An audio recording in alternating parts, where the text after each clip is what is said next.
আসসালামু আলাইকুম, কেমন আছেন সবাই? আশা করি সবাই অনেক অনেক ভালো আছেন। আফটার এফেক্টস 2025 রিলিজ হয়েছে।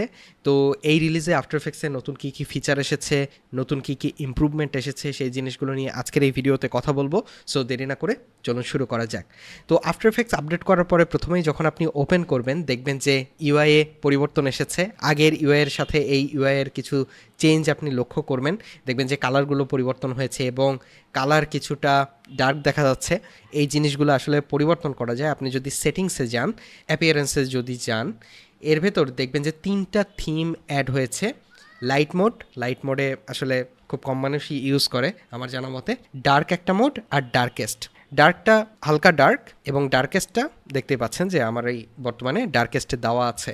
এছাড়াও নিচে আরেকটা অপশন দেখবেন যে অ্যাক্সেসিবল কালার কন্ট্রাস্ট। এটাতে যদি প্রেস করেন দেখবেন যে এই যে ইউআই এলিমেন্টগুলো আছে এগুলোর কন্ট্রাস্ট একটু বাড়বে, মানে যাদের কিছুটা দেখতে সমস্যা হয় অথবা হতে পারে যে আপনার এই থিমটা পছন্দ হতে পারে, তো আপনি এটা অন করে দিয়ে রাখতে পারেন। এই ক্ষেত্রে টেক্সটগুলো আরেকটু ভালোভাবে পপ আপ হবে, দেখতে সুবিধা হবে। তো আমার এটা প্রয়োজন হয় না, আমি এটা অফ করে রাখি। আর যারা উইন্ডোজ ইউজার তাদের একটা সুখবর হচ্ছে এই যে ইউআই এলিমেন্টগুলো এগুলো হার্ডওয়্যার অ্যাক্সেলারেটেড হয়েছে, সুতরাং আগের চাইতে অনেক স্মুথনেস বেড়েছে।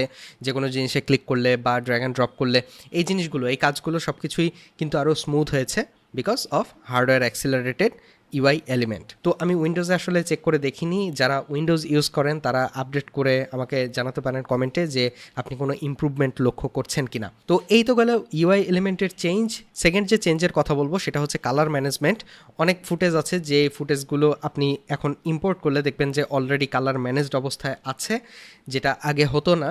তো যারা অনেক ফুটেজ নিয়ে কাজ করেন, বিভিন্ন ধরনের ক্যামেরার র ফুটেজ নিয়ে কাজ করেন, তাদের ক্ষেত্রে হয়তো এই জিনিসটা উপকারে আসতে পারে। আমি খুব একটা ক্যামেরার ফুটেজ নিয়ে আফটার এফেক্টসের মধ্যে কাজ করি না, সুতরাং আমি এই বিষয়টা চেক করে দেখিনি। এরপরে যারা এক্সপ্রেশন ইউজ করেন অনেক, তাদের জন্য কিছু ইমপ্রুভমেন্ট এসেছে। আপনি যদি কোনো টেক্সট এইখানে নেন, মনে করুন আমি টেক্সট এইভাবে নিলাম, এখানে সোর্স টেক্সটে আমি অল্ট কি প্রেস করে জাস্ট একটা ক্লিক করলাম, তাহলে আমি এক্সপ্রেশন নিতে পারবো। তো এইখানে যদি আমি এক্সপ্রেশন ল্যাঙ্গুয়েজ মেনুতে যাই, যাওয়ার পরে টেক্সট অপশন ঢুকি, তারপরে স্টাইলিংয়ের মধ্যে ঢুকি, এর মধ্যে দেখবো যে প্যারাগ্রাফ প্রপার্টিজ নামের একটা অপশন আছে। এইখানে ডিরেকশন, তারপরে ফার্স্ট লাইন ইনডেন্ট, এই জিনিসগুলোকে এখন আমি এক্সপ্রেশনের মাধ্যমে ম্যানিপুলেট করতে পারবো, আগে যেটা সম্ভব ছিল না। এছাড়াও এক্সপ্রেশনের মাধ্যমে আপনি ইন্ডিভিজুয়াল ক্যারেক্টারেও এখন স্টাইল অ্যাট্রিবিউট অ্যাড করতে পারবেন। তো যারা এক্সপ্রেশন নিয়ে কাজ করেন তাদের জন্য আসলে এইগুলো কাজে আসবে।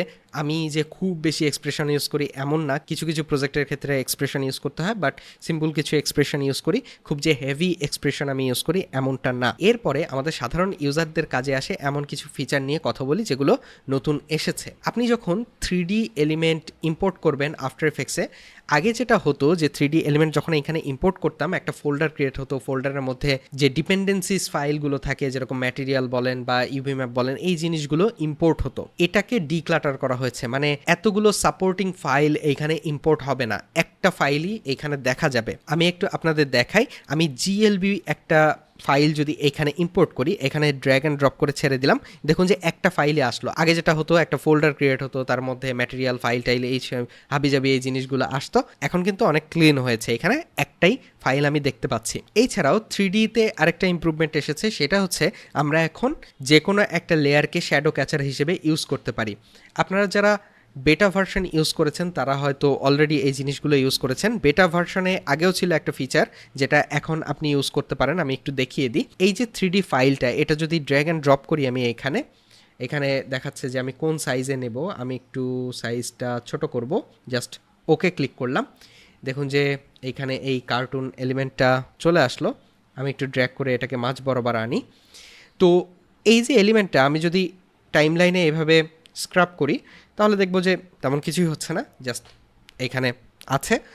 আমি যদি এটাকে এক্সপ্যান্ড করি, এক্সপ্যান্ড করার পরে দেখুন যে একটা অপশন এসেছে অ্যানিমেশন অপশনস। এটা যদি এক্সপ্যান্ড করি দেখবেন যে এইখান থেকে অ্যানিমেশন আপনি চুজ করতে পারছেন।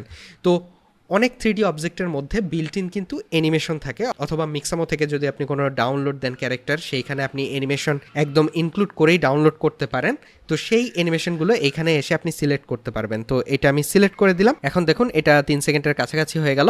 এখন যদি আমি স্ক্র্যাপ করি, এই কার্টুন এলিমেন্টটা জাম্প করছে, ঠিক আছে, এইটার মধ্যে অলরেডি এই অ্যানিমেশনটা বিল্ট ইন দেওয়া ছিল। আমি এখন আফটার এফেক্টসে এসে এই অ্যানিমেশনটা অন অফ করতে পারছি। এছাড়াও আমি টাইম স্ট্রেচের মাধ্যমে অ্যানিমেশনটার স্পিড কম বেশি কিন্তু করতে পারবো। তো মিক্সামো ওয়েবসাইটটা আমি আপনাদের একটু দেখিয়ে দিই, তাহলে আপনারা বুঝবেন। এই যে ওয়েবসাইটটা, এইখানে এসে আপনি ক্যারেক্টার চুজ করতে পারবেন, ক্যারেক্টারের সাথে কি অ্যানিমেশন ইউজ করবেন সেটা চুজ করতে পারবেন। এটা অ্যাডোবিরই কিন্তু একটা ওয়েবসাইট। তো এখানে ফ্রিতেই আপনি সেই ক্যারেক্টারটা ডাউনলোড করতে পারবেন। ক্যারেক্টারটার ফরম্যাট হবে এফবিএক্স। আপনি পরবর্তীতে যেটা করবেন, গুগলে সার্চ করবেন এফবিএক্স টু জিএলবি কনভার্টার, এটা লিখে সার্চ করলে এই ধরনের ওয়েবসাইট পাবেন। ফার্স্ট ওয়েবসাইটে যদি আপনি যান, এইখানে জাস্ট এফবিএক্স ফাইলটা ড্র্যাগ অ্যান্ড ড্রপ করবেন, আপনাকে কনভার্ট করে দিয়ে দেবে জিএলবি ফাইল। সেটা আপনি এখানে এসে ইম্পোর্ট করতে পারবেন এবং আপনি ওইখানে যে অ্যানিমেশনগুলো সিলেক্ট করে দিবেন সেই অ্যানিমেশনগুলো এইখানে কিন্তু পাবেন। বেটা ভার্সনে এটা ছিল, এছাড়া আগের কোনো ভার্সনে ছিল কিনা আমি জানি না, বাট আপনাদের দেখিয়ে দিলাম। এছাড়াও আমি যদি এখানে রাইট বাটন ক্লিক করি, নিউয়ে যাই, সলিডে ক্লিক করি, এখানে একটা সলিড লেয়ার নিব, জাস্ট ওকে ক্লিক করলাম। এই সলিড লেয়ারটাকে আমি যদি 3D করে দিই, তারপরে এটাকে যদি 90 ডিগ্রি ঘোরাই, এই যে 90 ডিগ্রি আনলাম, তারপরে এটাকে আমি একটু নিচের দিকে আনবো, পায়ের কাছাকাছি আনলাম। এখন আমি যদি এখানে রাইট বাটন ক্লিক করি, নিউয়ে যাই, এখানে লাইটে ক্লিক করি, এখানে এনভায়রনমেন্ট লাইট সিলেক্ট করব। করার পরে এখানে নিচে দেখুন যে কাস্ট শ্যাডোজ লেখা আছে, এইটা জাস্ট ইনেবল করে দেব এবং ওকে ক্লিক করব। তাহলে খেয়াল করব যে কিছুক্ষণ হয়তো সময় লাগবে, এখানে কিন্তু শ্যাডো দেখা যাচ্ছে। এটাকে যদি আমি ক্যামেরা টুল দিয়ে একটু ঘোরাই, দেখুন যে এইখানে শ্যাডোটা দেখা যাচ্ছে। এখন এই শ্যাডো আমি অন অফ করতে পারবো। এছাড়াও এই যে লেয়ারটা আছে, এই লেয়ারটাকে যদি আমি এক্সপ্যান্ড করি, এক্সপ্যান্ড করার পরে ম্যাটেরিয়াল অপশনসের ভিতর ঢুকে এক্সেপ্ট শ্যাডো, এটাতে যদি আমি অনলি করে দিই, এখানে আসলে দেখা যাচ্ছে না, আমি যদি ট্রান্সপারেন্সি অন করে দিই, দেখুন যে আমার যে সলিড লেয়ারটা ছিল, এই সলিড লেয়ারটা কিন্তু এখন দেখা যাচ্ছে না, জাস্ট শ্যাডোটা দেখা যাচ্ছে। সুতরাং আমি নিচে যে ম্যাটেরিয়ালটাই নেই না কেন, সেটার উপর শ্যাডোটা জাস্ট দেখা যাবে। ঠিক আছে, সো কোনো একটা এলিমেন্টকে আমি শ্যাডো ক্যাচার হিসেবে এখানে আনতে পারি। যে কাজগুলো আগে অন্যান্য 3D সফটওয়্যারে করা যেত, এই কাজটা এখন এইখানে কিন্তু করা যায়। দেখুন যে খুব সুন্দরভাবে শ্যাডোটা আমি এখানে দেখতে পাচ্ছি। এই শ্যাডো প্লাস হচ্ছে 3D যে মডেল আছে, এই জিনিসগুলোর রেজলিউশন আপনি কম বেশি করতে পারবেন। এখানে যদি ক্লিক করেন, ক্লিক করে রেন্ডারার অপশনসের ভেতর ঢোকেন, দেখুন যে রেন্ডার কোয়ালিটি এইটে দেওয়া আছে, আপনি চাইলে এটাকে বাড়িয়ে দিতে পারেন। তারপরে স্মুথনেস এটা কম বেশি করতে পারেন। তারপরে কাস্টিং বক্স সাইজ এটা 90/20 দেওয়া আছে, এটা কম বেশি করতে পারেন। তো এটা যেহেতু 65 দিলাম, স্মুথনেস 3 দেওয়া আছে, ওকে যদি আমি ক্লিক করি, দেখুন যে শ্যাডোর কোয়ালিটি কিন্তু এখন আগের চাইতে অনেক ভালো হয়েছে। আপনি ইউটিউবে বুঝতে পারছেন কিনা আমি জানি না, বাট শ্যাডোর কোয়ালিটি আগের চাইতে অনেক ভালো হয়েছে। কিন্তু আমি যদি টাইমলাইনে স্ক্রাপ করতে যাই, তাহলে কিন্তু অনেকটা সময় নেবে, এছাড়া রেন্ডারেও অনেক সময় নেবে। আপনি যখন 3D এলিমেন্ট নিয়ে কাজ করবেন, এটা কমিয়ে দিয়ে কাজ করবেন, রেন্ডার দেওয়ার আগে আপনি এটা বাড়িয়ে দিতে পারেন, পরবর্তীতে রেন্ডারে হয়তো সময় একটু বেশি লাগবে, এই আর কি। তো ওভারঅল এই ফিচারগুলোই নতুন এসেছে। আশা করি এই ভিডিওটা আপনাদের উপকারে এসেছে।